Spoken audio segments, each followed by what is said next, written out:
What's on, where, and when. It's the Talk of Nelson. NBS Talk Nelson. At NBS, we believe in banking for life. For over 160 years, we've been a trusted banking provider for generations of locals like you. We know our clients personally and build long-term relationships with them, offering flexibility by giving our staff freedom to make quick decisions to put them first. Experience banking for life with NBS. The Mako Rugby Roundup. Welcome to the Mako Rugby Roundup. I'm Chris Butler and welcome back to Les Edwards once again. Different perspective for you this week, Les, because you've got to look at me now. And what a pleasure it is, Chris. What a pleasure. We're thrilled to bring you all things rugby in the top of the South. Before we dive in, big shout out to Stan and the team at the Turf Hotel, Main Road, Stoke. Thank you for their continued support. And don't forget to check out their Facebook page for all the things that are happening. Usually a busy weekend. And of course, the big meat raffle on Sundays. In this episode, we're going to be covering First 15 rugby, also the Mako season coming up, Les, and you thought, and we'll talk about your current role, talk about the Mako season coming up and games and tickets, and also international rugby, and we finally got a medal, so we'll talk a little bit about the Black Ferns Sevens taking on Canada in the final. So before we go any further, Les, just when you thought you were not totally retired, but semi-retired and looking after Maris. It's all hands on deck with the Mako. So just back there doing some hours, helping prepare for the season, tie up loose ends with regards to sponsorship, membership, season ticket holders, working with a fabulous lady called Julie Benjamin, who is really very accomplished at these things too, the nitty gritty, if you like, of getting a season going. So yeah, we're happy to do that, both of us. Nick Worthington, who replaced me in 2023, he got an offer in a similar role, commercial and marketing at North Harbour. So he took that, and to fill the void, here we are. Yeah, that's right. Back in the hot seat. So good to see. And of course, many people know Julie with her work with the Giants and did such an incredible job with them. So, geez, must be good having her on board. Yeah, she also worked closely with Steve Mitchell, the CEO, back in the early days of getting Waimea Combined up and running, and has done a lot of work. Very accomplished, very detail orientated, and quick. She gets things done quickly. So, yeah. Oh, that's good. Yeah. All right. Well, good to see, Les. But I hope it's not forever because you are trying to semi-retire, aren't you? I do want to. More golf. I do want to play more golf. We'll talk more about the Mako season shortly, but let's talk first local rugby and First 15 rugby, round 8, and how did it wash up? Continued great form from our teams around the region. Yeah, so the school break didn't do them any harm at all, it seems. So Nelson College beat Timaru Boys High School 51-0, Chris, to retain first spot in the UC Championship. The Miles Toyota Championship, let me get that right. Marlborough Boys College 62 beat Selwood combined. How's that? Yeah, very big score. They were in fifth spot. And then in the other division, Waimea combined 15, went down to Christchurch Boys High School second 15, 29-15. Not a big gap. I think they can be reasonably happy with that. And despite the loss, they've retained third spot on the ladder. Yeah, all doing pretty well. Round 9 and how they're lining up. Is it this weekend? Yeah. Yep. So Saturday, 11 a.m. on Field 1, Marlborough Boys College will host St. Bede's. That's a good game. Nelson College will host St. Andrews College. That's Saturday, 12 noon at the front field. So all the alumni will be out cheering on Nelson College. Stack a traditional, good rival. Yeah. And Waimea combined are away to Rangiora High School. Their game down there is on Saturday at 11 a.m. Rangiora are currently in first spot. So Oh, wow. Waimea Okay. combined have a really good challenge on there after their bus trip when they get on the park. Good luck to everyone. Well, we woke up this morning and I don't know whether, it's a bit like an All Black win or a loss. The economy will now be better today because finally Our first gold medal.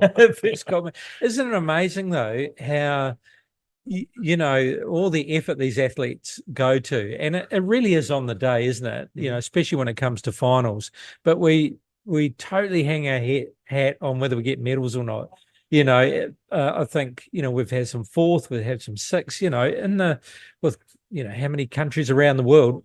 We do always bat above our weight, but we do expect medals, don't we? And it's great to get them. The rowers are still in contention. Yes.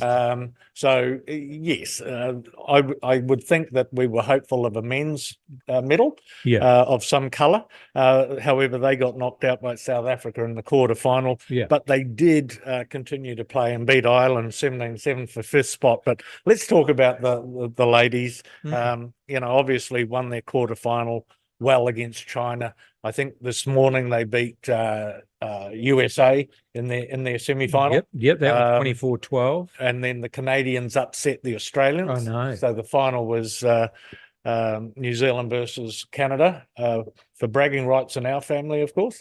Yeah, exactly. Jeez, how's that? That would have been caused a bit. No, she said we got 2 medals. Oh, right. So, yeah, look, Canada, the scoreline, let's try and remember.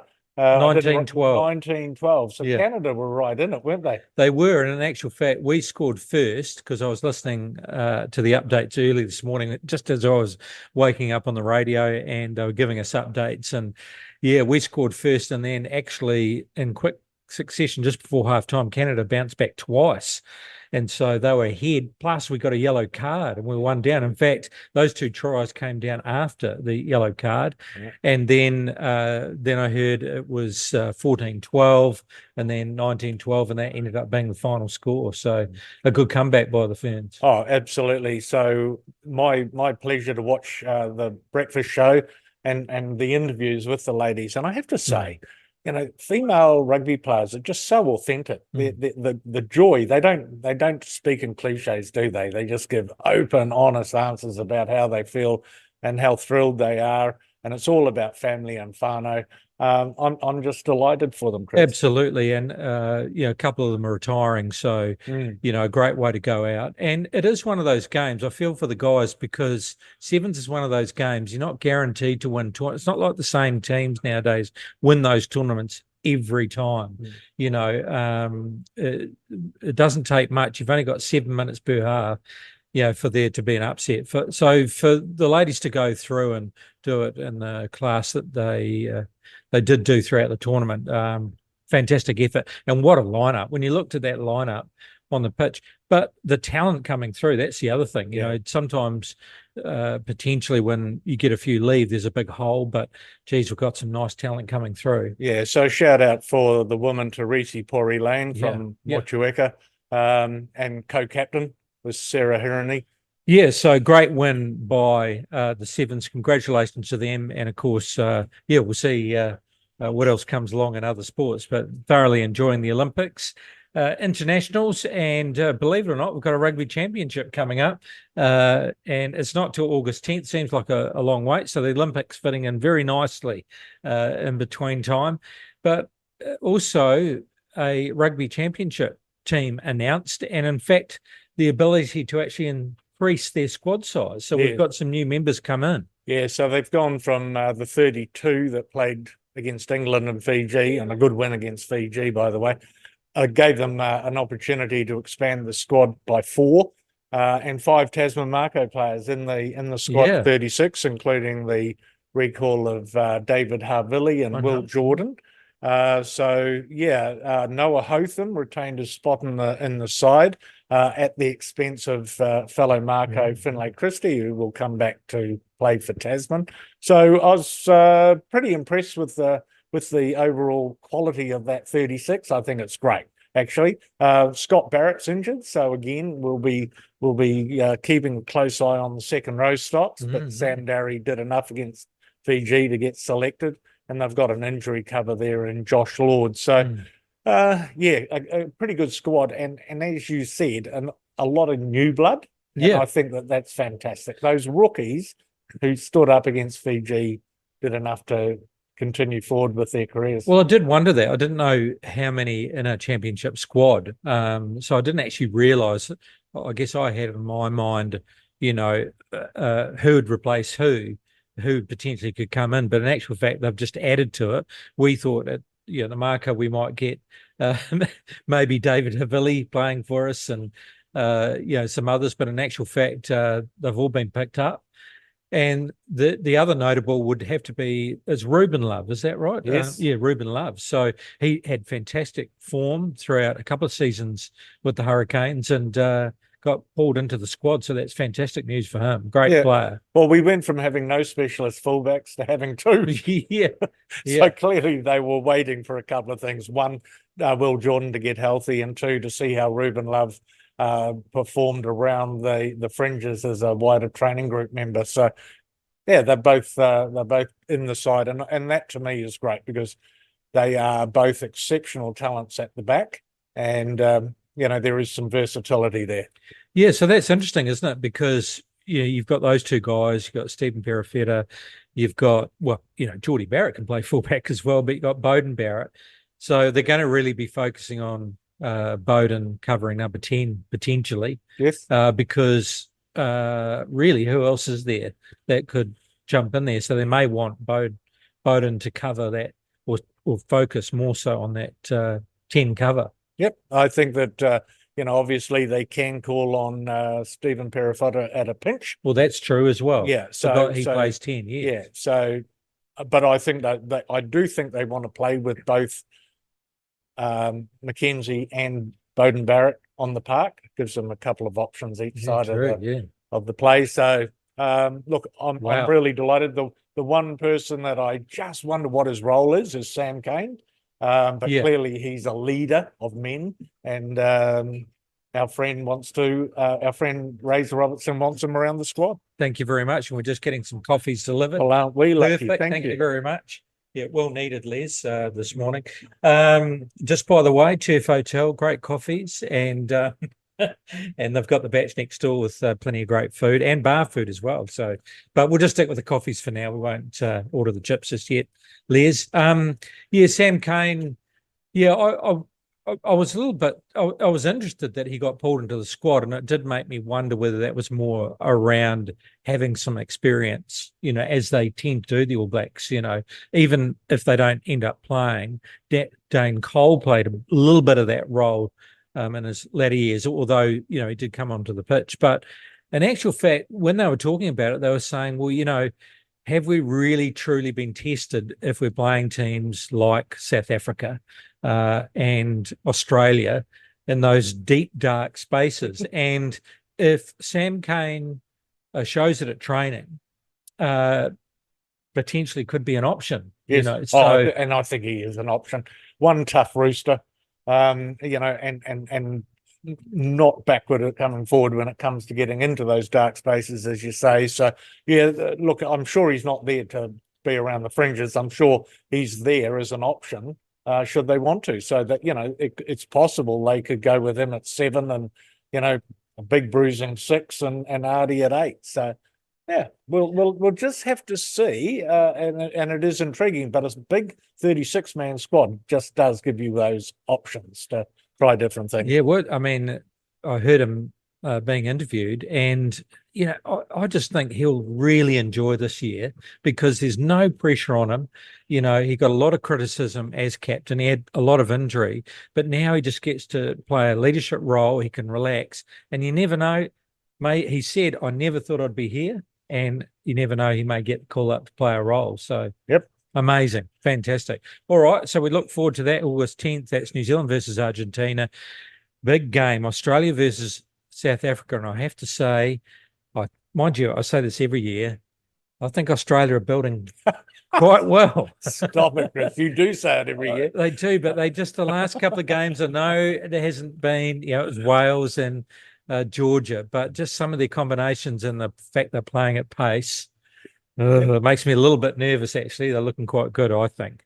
Anyway. You got to be right at some stage. Oh, I don't want that. I don't want that, but I'm always nervous with them. But it'd be a good test against South Africa. Okay, Les, well, let's talk about the Mako season. It's very exciting. It's all starting to happen. And in actual fact, both teams, the NPC team and the FPC team, got some pre-season hit-outs. Can you tell us a little bit about that? So the squads are named. They're available. If anyone wants to have a look, they're on the Tasman Mako Facebook page and probably in various online forums. So the team has announced they're both, the NPC team, they went over to Wellington last Friday and played Manawatu in a pre-season game. Came out winners 50 points to 21, 8 tries to 3. It was very close at half-time, but by all accounts, the Mako played into a strong wind, and then with the wind at their back, raced away with a comprehensive win. And according to Gray Cornelius and Hawani McDonald, an excellent hit out. They got what they wanted out of the game. Blooded a few young'uns as well in the first half. Brought on some experience in the second. The FBC team travelled to Canterbury on Friday and lost their pre-season 38-29, but I think they can take some solace out of that. Canterbury, the best team in New Zealand, usually 38-29, a pretty decent scoreline.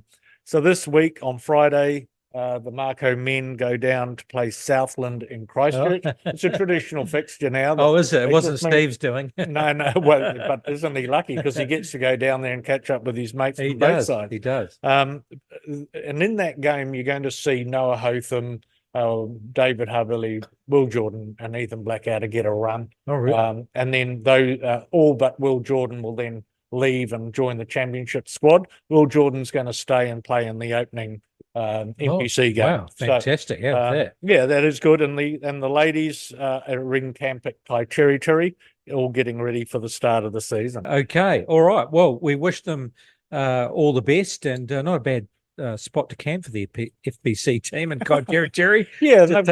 Take a quick dive and go get some kinner and they've got 4 days at Bethany Park, and that'll include getting all of their media profile stuff done, as will the men in this week. So there's a lot going on. The 2 team managers do a great deal of work at this time of the year. Yeah, how's that? Okay. All right. So let's look at the Mako season and let's see what we're in for, and let's talk a little bit about our chances. Yeah, so the season starts on for the ladies on Saturday the 10th of August, 12:05 p.m. That's basically noon. They're away to Canterbury again, so they play Canterbury. The men play on Sunday the 11th of August, 4:35 p.m. They're away to Manawatu. So interestingly, they both play who they played in the preseason. A bit of familiarity there. Yeah, so that's round 1 away games. Then on Saturday, the August 17, the Mako men are on Trafalgar Park. They play at 2:05 p.m. against Canterbury, and what follows at 7 is the test match. So how's that for a day? Come down to Trafalgar Park, watch the Mako, saunter home or get into the CBD, and then watch the test match. So pretty good Saturday, August 17. We're going to have that as club day. Right. Not only will kids 12 and under get in free, thanks to the support of Forestry Company 141 New Zealand, but also anyone who played age grade rugby, so that's under 17s down, will get in free if they wear their club colours. So big day for us. Yeah, it's a lot of shepherding, herding cats for a lot of term. But Kahu and his team will be up for it, and we'll get everyone in. It should be a great crowd, and let's just hope for a fine day. Yeah, absolutely, and big rivals there with Canterbury, and usually attracts a big crowd, and we hope it's a nice sunny day. Absolutely, it's just a great atmosphere at T Park when that happens. Cheers, Chris. Cheers, mate. Okay, so then we head over the hill on August 31st to Lansdowne Park. Was a great atmosphere there. That is a couple of sort of late afternoon and night games. Yeah, so that's a double header. Yeah, fantastic. For the great idea for the Blenheim crowd. So the FBC will play at 4:35 p.m. and they're playing the Manawatu Cyclones. And then at 7:05 p.m. the men will play the Bay of Plenty Steamers. It's at all on Lansdowne Park. So plenty to see and take advantage of this double header for the Blenheim faithful. And then actually FBC they get T Park all to themselves. Yes, so that's Saturday 7 September, 1:05 p.m. against the Taranaki Theo. So it's an opportunity for us to all get down there and give them the support they can, and of course they'll also have the support of those Mako who aren't travelling for their away game. So it'll be a terrific opportunity for us to get out there in numbers and support the ladies. And then we've got the guys carry on for the rest of the season. So I guess, with the FBC, they have quick rounds and then they're pretty much straight into semis, aren't they, in finals? So it's a short season for them. It'd be great if they could get another round in there. I think there's a quarter. So you play your round robin, there's a quarterfinal, semi-final. Yes, right, yes. Last year they made the semi-final. Yeah. And that will be their goal, of course, again this year.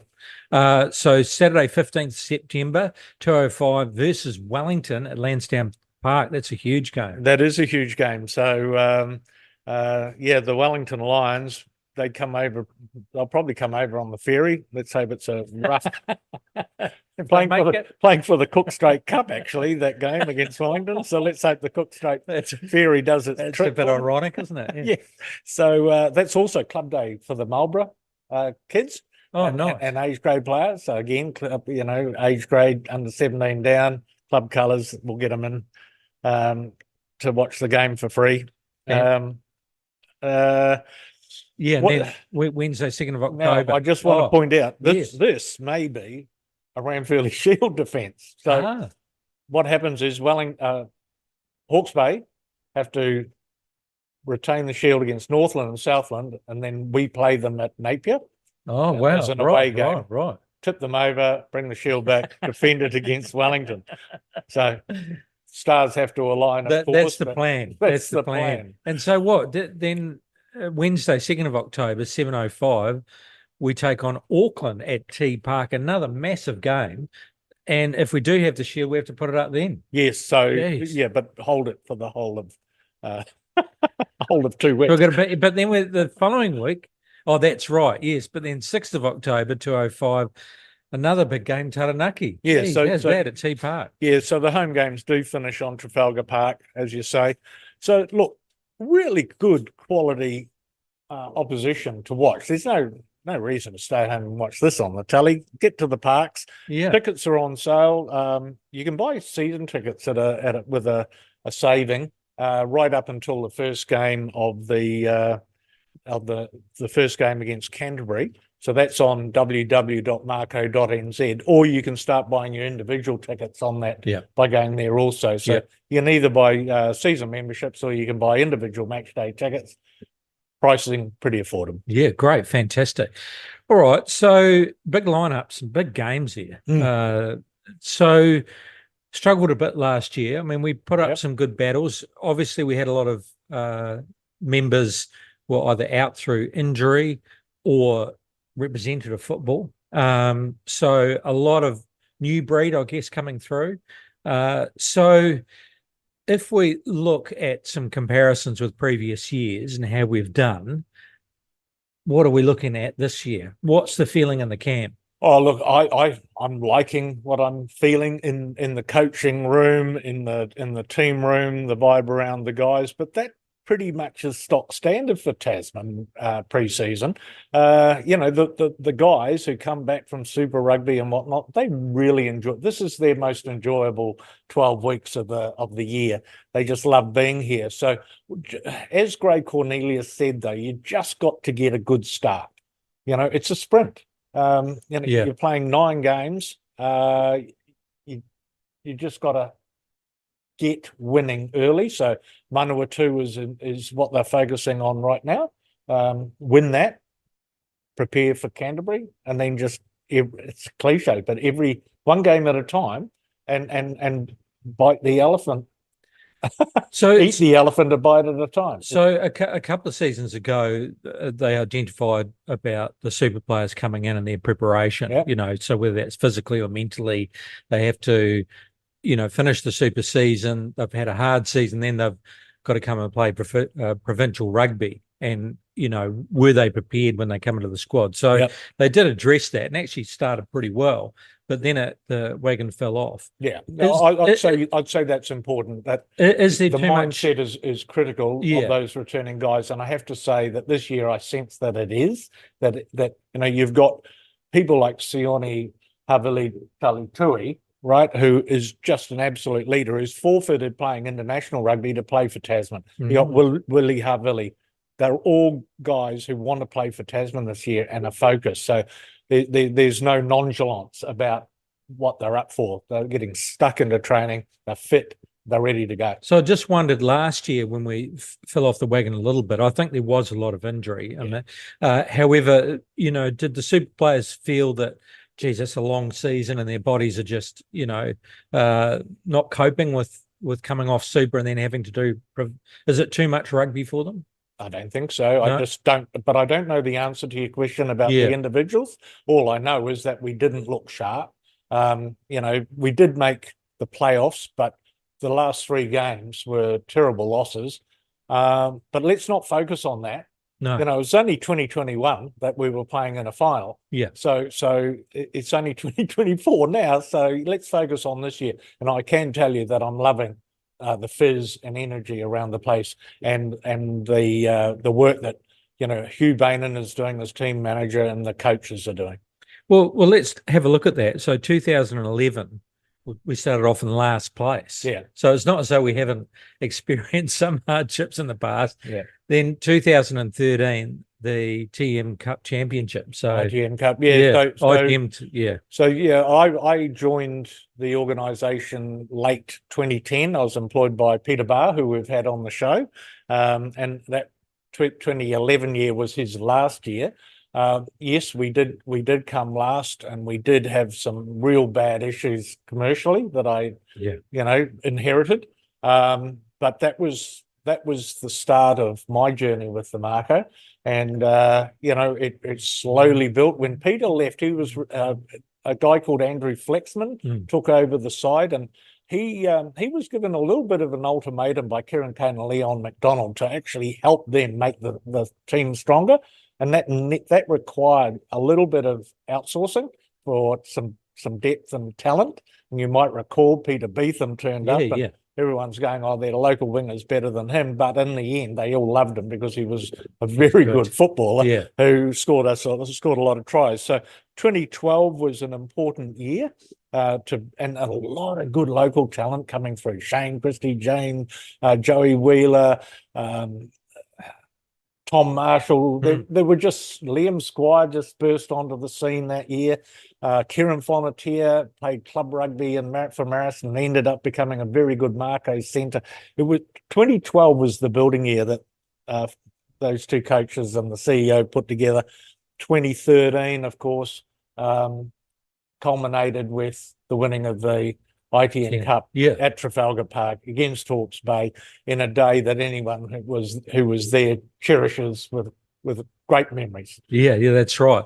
So then the next year to 2014, promotion to the Premiership. So, geez, and that's when I'm saying, geez, okay, I've got to take on Wellington, Canterbury. It's the Auckland, man. And so Tony Lewis had come on board as CEO, and he didn't feel like that at all. He just wanted to get the best side he could for his coaches and have a real crack. And as you know, because we interviewed him on our podcast, they were always top 3 leading up until 2019. So that side slowly just kept on building in its ability. Some absolute Mako legends playing at that time, some of whom missed out on winning a premiership, but ultimately they got there. But in between that, of course, was the first All Blacks test in Nelson, which was just an amazing experience for all of us in the union, but especially for guys like Tony and Steve Mitchell and Kahu Marfel, Peter Van den Bogart, myself. Just spending a year not only running Clubland that's and right. the Mako season, but building a pop-up stadium of 21,404 people and selling it out. So that was 2018, and it did generate good money for the union. Yeah. So, but then, 2019, that to me was the ultimate year. It was a very good side. They went through 12 games undefeated, had a bit of a scare in the semi-final, but it was the icing on the cake. 9 seasons, 2011 last, 2019 you win it. And so that's how good the rise and rise of the Tasman Rugby Union and the Tasman. Well, yeah, I mean, if you look at, different competition, but if you look at someone like the Warriors, who have yet to win a premiership, some clubs and organisations never get to do that. So, I don't know if we're the smallest union, but we're certainly there or thereabouts, So, I think you and I have often talked about how in amazement we were, how we felt that we were boxing way above our weight, but in actual fact, the culture and the hard work and attracting players from not only people wanting to strive within our region, but also people wanting to come here to get noticed, but also playing hard. Yeah, and to be coached by some of the best coaches. Well, that's true. We've had some amazing coaches. We have too.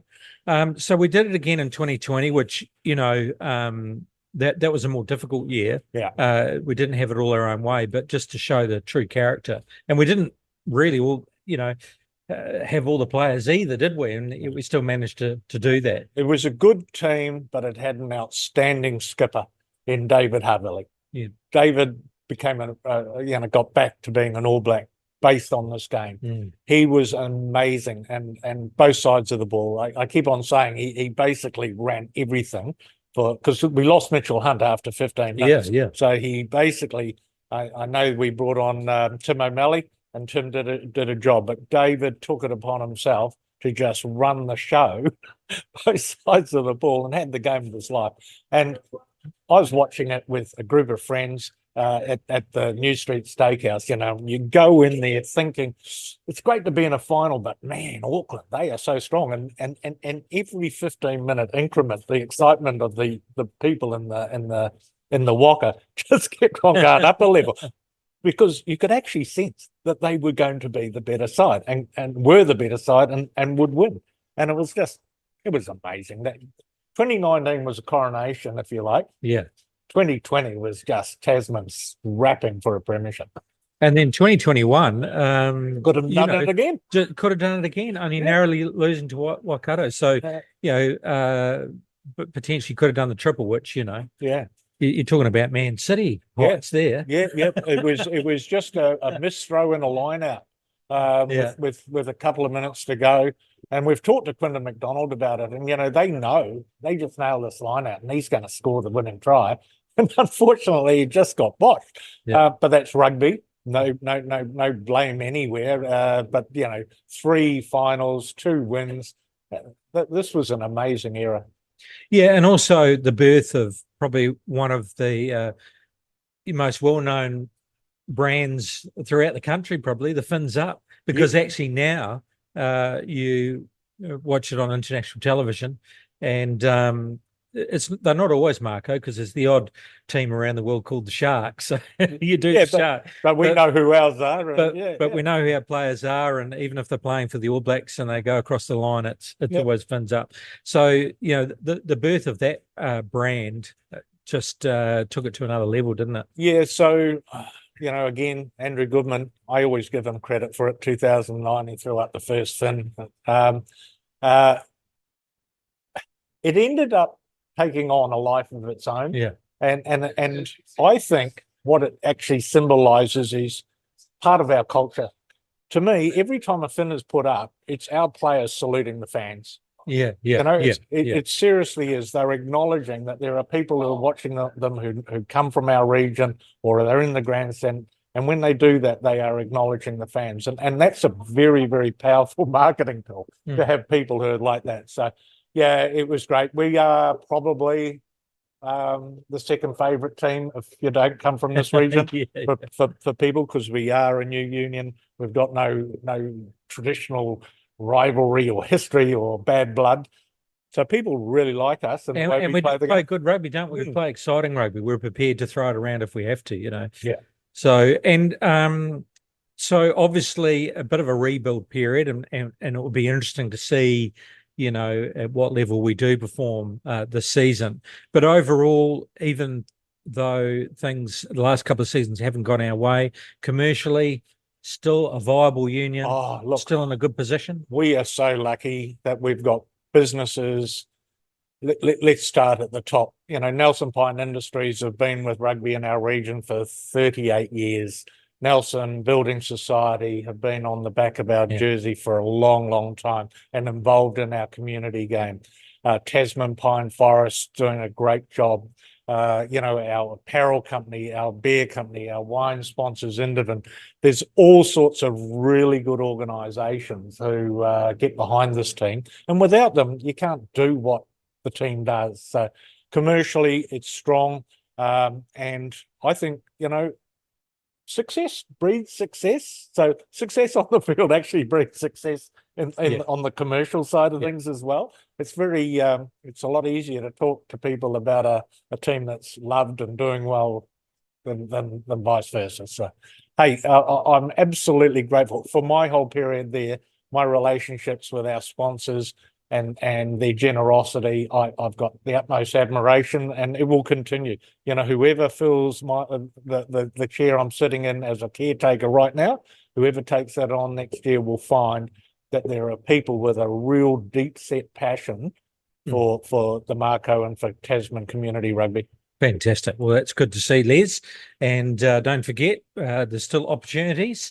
So both as a sponsor, but also you can get your season tickets now, and the first game not far away. So remember that website, www.marco.nz, and there's a button up there, get your tickets. So please get your tickets. Yeah, absolutely. Looking forward to it.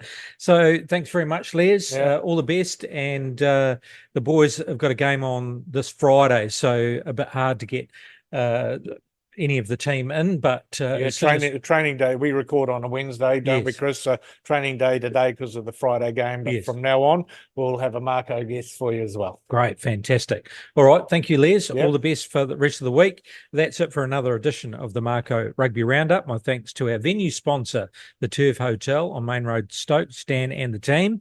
You can catch this in other podcasts on talknelson.co.nz and on Spotify. Just look for MBS Talk Nelson, and also on our social media channels, Facebook and Instagram. See you all again next week.